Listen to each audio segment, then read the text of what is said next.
بسم اللہ الرحمن الرحیم۔ السلام علیکم ورحمۃ اللہ وبرکاتہ۔ یہ کلمات ضرور پڑھ لیں، 7 نسلوں تک رزق ملتا رہے گا۔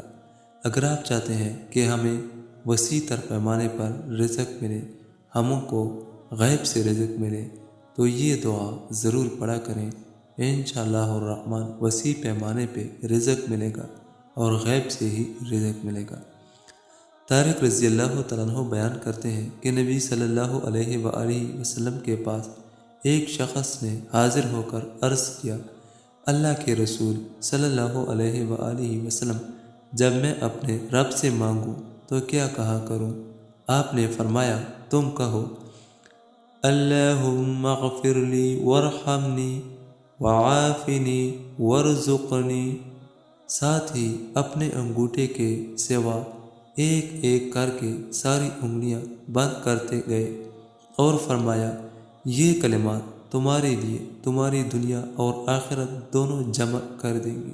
اس دعا کا خصوصی اہتمام کیجیے، کم از کم دن میں ایک بار یہ دعا ضرور پڑھا کریں۔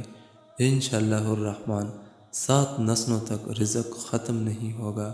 اللہ تعالیٰ اس پہ عمل کرنے کی توفیق نصیب عطا فرمائے۔ آمین ثم آمین۔